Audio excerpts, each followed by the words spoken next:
I guess you could say it started with that party. Or maybe it started weeks earlier when my wife, Emma, began acting different. Looking back now, I can see the little cracks forming, but at the time, I brushed it off. Emma and I had been married for 10 years. Solid years, I thought. Sure, things weren't always exciting, but I believed we were good. We had a house, routines, a life together. I never thought that predictability could be a bad thing. Then came the party. Emma worked at a marketing firm, and their annual end-of-year party was always a big deal. Fancy venue, expensive wine, the whole 9 yards. She looked forward to it every year. This time, though, she didn't seem thrilled when she told me about it. "Do you want me to come with you?" I asked. It was casual, just a simple offer. She shook her head a little too quickly. "You wouldn't enjoy it, Mike. It's mostly boring speeches and work stuff." "Okay," I said, trying not to sound hurt. "If you're sure." That Friday night, Emma got ready with more care than I'd seen in a long time. Her black dress clung to her figure in a way that made me forget to breathe.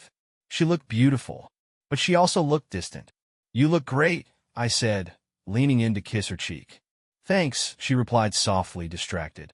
She grabbed her clutch, slipped on her heels, and turned to me. "Don't wait up. I'll probably be late." I nodded, forcing a smile. "Have fun." The door shut behind her, and just like that, I was alone. The house felt too quiet without her.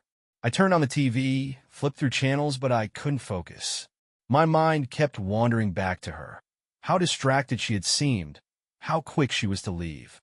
I told myself I was being ridiculous. She was at a company party. She deserved to go out, to have a good time, right? Midnight rolled around, then 1 a.m., and still nothing. I checked my phone again. No texts. I sent her one. "Everything okay?" The dots appeared like she was typing. Then they disappeared. I sat there, staring at the screen, feeling stupid for how much it bothered me. "She's fine," I muttered to myself. "She'll be home soon." At 3:27 a.m., I finally heard her key in the lock. The door creaked open, and her heels clicked against the floor as she crept inside. I stayed on the couch, pretending to be asleep. She paused when she saw me there, half watching, half waiting. "Mike," she whispered. "Hey," I mumbled, sitting up. "You're late." She shrugged, avoiding my eyes. "The party ran long. I'm going to bed." And just like that, she disappeared upstairs. The next morning, Emma was up early. Too early for someone who'd been out until almost 4 a.m.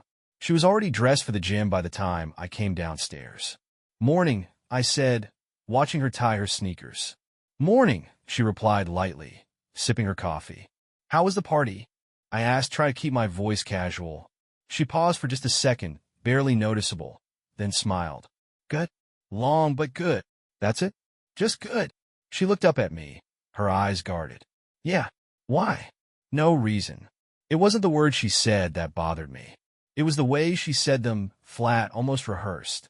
Like she'd already prepared her answers in case I asked. "Heading to the gym?" I asked. She nodded. "Yeah, I won't be long." And with that, she was gone. I sat at the kitchen table, my coffee growing cold as I stared at the spot where she'd been sitting. Something wasn't right. I didn't want to be the guy who snooped through his wife's things. That wasn't me. That had never been me. But the following Tuesday, Emma left her phone on the counter while she showered. It buzzed once, then twice. I glanced at it. Just a glance. I didn't plan on picking it up, but then I saw the name flash on the screen, B. And the message. "Can't stop thinking about Saturday night." My stomach dropped. My hands went cold. I grabbed the phone before I realized what I was doing, staring at the words. Saturday night, the party. I turned the phone over, my heart racing. I didn't unlock it. I didn't dig deeper. I set it back down where I found it. When Emma came out of the shower, humming softly to herself, I pretended to be reading an article on my phone. "Morning," she said, grabbing her phone and swiping the screen. "Morning," I replied. She froze for half a second, her eyes flicking toward me before she put the phone in her pocket. "Heading to work?" "Yeah," I said, keeping my voice even. "You?" "Same." I watched her leave the kitchen, that uneasy feeling growing stronger. Who was B? And what happened on Saturday night? That night, I couldn't get the message out of my head. Every time I looked at Emma, I saw her phone lighting up. I saw that name B. Over dinner, I tried to act normal. "How's work going?" It's fine, she said, poking at her food. Busy but fine. I nodded, taking a sip of my drink. You staying late again this week? Maybe Thursday, she replied too quickly. We've got a campaign deadline. Thursday. My mind started spinning. Anyone I know working on it with you? Emma didn't look up. It's a big team effort. Everyone's involved. That was the first outright lie I caught. I didn't even need to push for it. I just knew. I watched her carefully as she carried her plate to the sink, avoiding my gaze the whole time. For the first time in our marriage, I couldn't shake the feeling that my wife was hiding something. And I wasn't sure I was ready to know what it was. Thursday came, and Emma told me she'd be late. I might not be home until after 10, she said as she grabbed her bag. Want me to wait up? I asked, testing her. No, don't worry about it. I'll probably grab something to eat with the team afterward. She kissed my cheek, quick, distracted, and left. I sat there for a long time after she was gone, staring at the door. Something inside me snapped. I grabbed my keys and jacket, and for the first time in my life, I did something I never thought I'd do. I followed my wife. I wasn't proud of what I was doing. In fact, my hands shook as I gripped the steering wheel, following Emma's car at a safe distance. I kept telling myself that I needed to know. I needed the truth, even if it hurt. She drove downtown and parked outside a sleek, upscale restaurant. I stayed in my car, parked across the street, and watched her step out. She looked different, confident, excited. For a moment, I hoped she really was meeting her team. Maybe I was wrong. Maybe all of this was just in my head. But then I saw him. A man in a suit stepped out of another car and approached Emma. He was tall, maybe in his early 40s, with salt and pepper hair and the kind of smile that looked too easy. She smiled back, and it wasn't the kind of smile you give a coworker. They hugged briefly before walking inside together. My stomach twisted. I felt like I'd been punched in the chest. I sat there for a long time watching the entrance to that restaurant, my thoughts spinning like a tornado. I could go inside, confront them both. But what good would that do? Would it make her stop? Would it make me feel better? I didn't have an answer. Eventually, I started my car and drove home, numb and quiet. When I got home, I sat at the kitchen table, staring at nothing. My mind kept replaying that hug, that smile, the ease between them. How long had this been going on? How did I miss it? I pulled out my phone and opened the blurry photo I'd taken through my windshield. It wasn't much, a grainy shot of Emma and the man walking into the restaurant, but it was enough. Proof that I wasn't crazy. Emma came home around 11, humming softly as she set her keys on the counter. She froze when she saw me sitting there. Mike, why are you still up? I couldn't sleep. I replied, my voice even. How was dinner? She blinked, clearly surprised by the question. Good. Productive. We got a lot done. Did you? I asked, meeting her eyes. For a moment, she looked like a deer caught in headlights. But then she smiled, small and forced. Yeah. I watched her carefully, waiting for her to crack. But she didn't. She just grabbed a glass of water and disappeared upstairs. I didn't follow. Instead, I sat there staring at that photo, my anger simmering beneath the surface. The next morning, Emma acted like nothing had happened. She made coffee, scrolled through her phone, and kissed my cheek on her way out the door. Have a good day, she said. You too. I replied, though my voice came out flat. I wanted to scream at her. Who is he? How could you do this to me? But the words wouldn't come. Instead, I swallowed them down along with my pride. That day at work, I felt like a ghost. My coworkers talked to me, joked around, but I barely heard them. All I could think about was Emma, about that restaurant, that man. By the time I got home, she was already there, sitting on the couch with her laptop open. She looked up and smiled. Hey, hey. The silence that followed was heavy, the air between us thick with things unsaid. Everything okay? She asked, her voice light. Yeah, elite. Just tired. She nodded and turned back to her screen, and I sat there watching her. My wife, the woman I thought I knew, wondering how long she'd been slipping away. Over the next week, the late nights became more frequent. She'd mention meetings, work dinners, team brainstorms that kept her out until midnight or later. Each time, she had an excuse or reason, and I pretended to believe her. I told myself I needed more proof, something solid I could hold up when I confronted her. I started noticing other things, too. Her phone was always face down on the table. She'd smile at messages and type quickly, as though someone was waiting for her reply. When I walked into the room, she'd lock the screen and tuck it away. One night, I caught her sneaking out of the bedroom to take a call. I listened from the hallway, straining to hear. Her voice was low, soft. "I can't talk right now." "No, it's fine. Tomorrow? I'll let you know." She hung up quickly when she realized I was there. "Who was that?" I asked, stepping into the room. She turned to face me, clutching the phone tightly in her hand. "Work stuff. One of the guys on my team. At midnight. Deadlines, Mike. It happens." Her explanation sounded rehearsed. Too easy. I didn't say anything else. I just nodded and walked away. I spent the next few days in a haze, trying to piece things together. I combed through my memories, looking for signs, moments I might have missed. When did it start? How long had she been lying to me? I thought about the nights I sat waiting for her. The mornings when she left early without kissing me goodbye. All the little things that didn't seem important at the time, but now felt like pieces of a puzzle. I started checking her phone when she wasn't looking. I never got far. She always had it locked, but sometimes I caught a glimpse of the notifications. "B, I can't wait to see you again. B, are we still on for tonight?" Each message was like a knife to the gut. One night, while she showered, I opened her laptop and checked her email. My hands were shaking, my heart pounding so hard I could hear it in my ears. At first, I didn't find anything. Just work emails, meeting schedules, project updates. Then I saw the folder. Personal. I clicked it, and there they were, emails between Emma and him. The first email was short and harmless. "Ben, looking forward to seeing you at the party tonight. You'll be the best-dressed woman there." I kept reading. The emails got worse. "Ben, last night was amazing. I haven't stopped thinking about you." "Emma, me too. I don't know how we keep this secret much longer." My hands shook as I scrolled through message after message, my vision blurring with rage. This wasn't a misunderstanding. This wasn't just a friend. My wife was having an affair, and I had the proof right in front of me. When I heard the shower turn off, I slammed the laptop shut and shoved it back where I found it. I sat on the edge of the bed, my heart racing.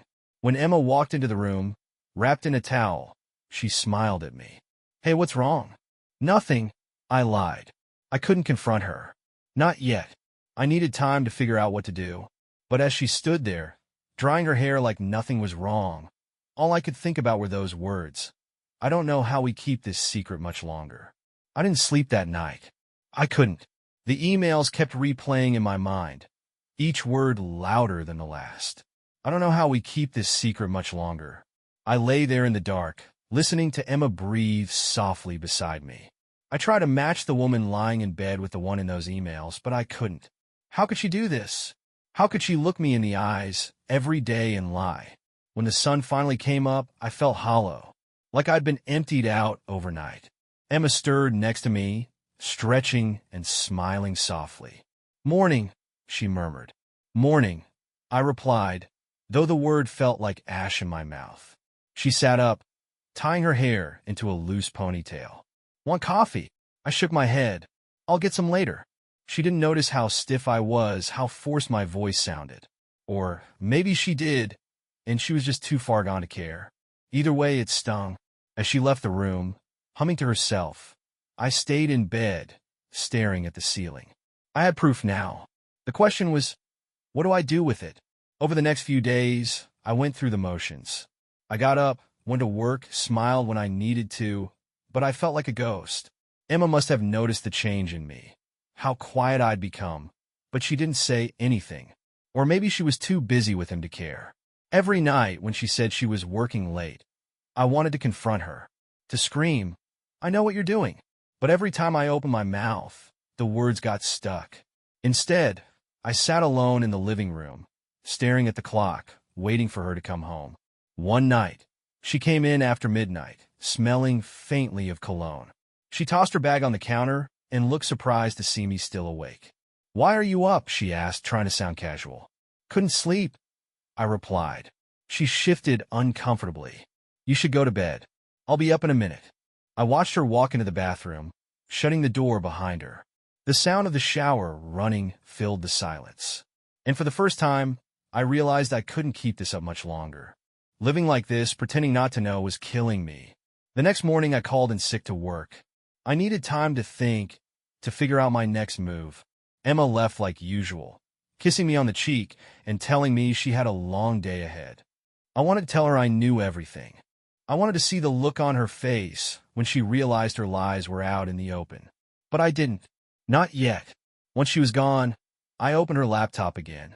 I needed to see it all. The emails confirmed what I already knew, but they also told me something worse. This wasn't just a fling. It had been going on for months. Trips, dinners, late nights she claimed were work. I found one email that hit me harder than the rest.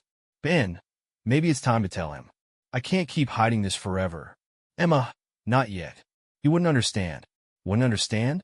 My blood boiled. She was treating me like some fool, someone too weak to handle the truth.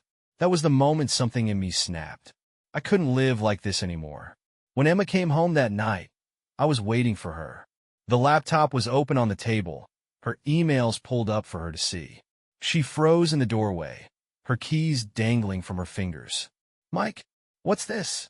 I didn't say anything at first. I just watched her, waiting for her to figure it out. Her eyes flicked to the screen, and her face went pale. Who is he? I asked quietly. My voice sounded calm, but inside I was anything but. She swallowed hard, her hands trembling. Mike, I can explain. Then explain. She opened her mouth, but no words came out. For a moment, she just stood there, staring at me like a deer caught in headlights. Finally, she whispered, his name is Ben. How long?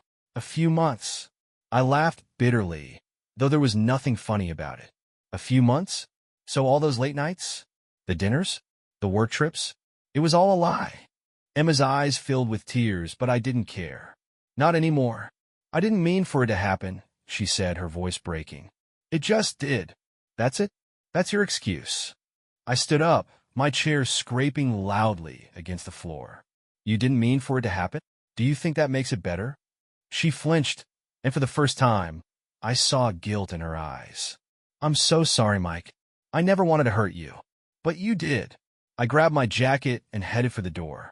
Where are you going? She called after me, her voice panicked. I need air, I replied, slamming the door behind me. I drove for hours that night, aimlessly circling the city. I didn't know where I was going or what I was looking for. I just needed to get away. Emma's words kept replaying in my head. I didn't mean for it to happen. As if that somehow erased everything. As if it didn't destroy me. When I finally got home, it was nearly 2 a.m. The lights were off, and the house was silent. I half expected Emma to be waiting for me, but she wasn't.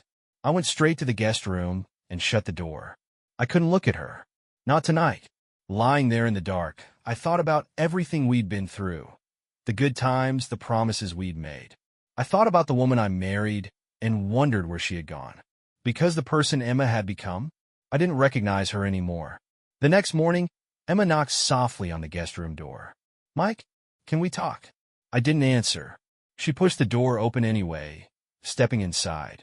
Her face was pale, her eyes red from crying. I'm so sorry, she said softly. I never wanted you to find out like this. That makes it worse, I replied, my voice cold. The fact that you were okay lying to me. She sat on the edge of the bed, wringing her hands. I love you, Mike. I made a mistake, but I still love you. I turned to face her, my anger simmering just below the surface. If you loved me, you wouldn't have done this. Tears streamed down her face, but I didn't care. She had no right to cry, not after what she'd done. What do you want me to say? She whispered. I stood up, looking her square in the eye. I want you to leave. Her face crumpled, but I didn't waver. You made your choice, Emma. Now you have to live with it. Emma didn't leave right away. After I told her to go, she just sat there, frozen, like she couldn't believe what she'd heard. Mike, please. We can work through this. We can fix it. I shook my head, barely able to look at her. Fix it? How do you fix something like this, Emma? You lied to me for months. I wasn't thinking straight, she whispered. I got caught up in something I didn't mean to. Stop saying that. My voice came out sharper than I intended, but I didn't care. You made a choice, Emma. Every text, every email, every lie you told me. You chose that. Her tears started again, but I couldn't feel sorry for her anymore. I was too angry, too hurt. I stood up and pointed toward the door. I think you should leave. She didn't argue this time. She just nodded, like part of her had expected this all along. An hour later, her bags were packed and sitting by the door. I watched her carry them out, one by one, loading them into her car. She paused for a moment, looking back at me from the porch like she wanted to say something. But I just closed the door. The first thing I noticed when Emma left was how quiet the house was. Not the peaceful kind of quiet, the heavy, suffocating kind. I sat on the edge of the bed, staring at nothing. The last 24 hours felt like a blur, like a bad dream I couldn't wake up from. But every time I looked around, the empty space where Emma's things used to be reminded me that it was all real. I didn't know what to do with myself. I tried watching TV, but I couldn't focus. I tried going for a walk, but every step felt like I was dragging a weight behind me. That night, I lay in bed alone for the first time in 10 years. I stared at the ceiling, listening to the sounds of the house, the creak of the floorboards, the hum of the fridge. It felt wrong. Everything felt wrong. I turned to the side of the bed where Emma used to sleep, and for the first time since it happened, I let myself cry. The next morning, my phone rang. It was a number I didn't recognize. "Hello?" I answered, my voice still groggy. "Mike, it's Ben." I froze. For a moment, I thought I'd misheard him. "Who?" "Ben." I think we should talk." I gripped the phone tighter, my knuckles going white. "Ben, the man from the emails. The man who had wrecked my marriage. Why the hell are you calling me?" I growled. "I know you're angry. You have every right to be," Ben said, his voice annoyingly calm. "But I think you should hear my side of things." I laughed bitterly. "Your side of things? You mean the part where you slept with my wife?" He didn't respond right away. I didn't call to make excuses. I wanted you to know that I ended things with Emma. My stomach turned. I didn't want to hear this. Not from him. "Why are you telling me this?" "Because you deserve to know. And because she's not who you think she is, Mike. Trust me, I've learned that the hard way." Before I could respond, he hung up. I stared at the phone, my heart pounding. I wasn't sure what made me angrier, the fact that Ben had called me or the fact that he'd ended things with Emma before I even had the chance to make my own decisions. Later that day, I couldn't get Ben's words out of my head. "She's not who you think she is." I hated him. I hated that he'd wormed his way into my life and wrecked everything. But a small part of me couldn't shake the feeling that he wasn't lying. I decided to dig deeper. I still had access to Emma's laptop. She'd forgotten to take it when she left. I opened her email again, searching for more messages. That's when I found a thread she'd deleted but hadn't cleared out completely. "Ben, we can't keep doing this. I'm not okay with the lies anymore." "Emma, what lies?" "Ben, about Mike. About the things you told me. I can't believe I trusted you." The emails got worse from there. Apparently, Emma had told Ben that I was controlling and cold, that our marriage was already falling apart, and that I didn't care about her. None of it was true. I felt sick as I read her words. How could she say those things about me? About us? I thought back to all the years I'd been there for her. Every time I'd supported her, loved her, trusted her. And this was what she thought of me? Or worse, was it just what she told him to justify what she was doing? That evening, I sat in the living room, staring at the photos on the wall. There was one from our honeymoon. Emma's smiling with the ocean behind her, her hair whipping in the wind. Another from her birthday last year, when I surprised her with dinner at her favorite restaurant. I pulled the photos down one by one until the walls were bare. The silence in the house felt louder than ever. I decided I couldn't stay here anymore, not with the ghosts of our life together haunting every room. I packed a bag, grabbed my keys, and headed for my brother's place across town. He'd always been there for me, even when we were kids, and right now I needed someone who wouldn't ask too many questions. When I showed up on his doorstep, duffel bag in hand, he just looked at me and nodded. "Come on in, man." I didn't say much that night. I didn't have to. The next day, I woke up on my brother's couch to the sound of my phone buzzing. It was a text from Emma. "Emma, Mike, can we talk? Please. I miss you." I stared at the screen for a long time, my chest tight. Part of me wanted to respond, to hear what she had to say.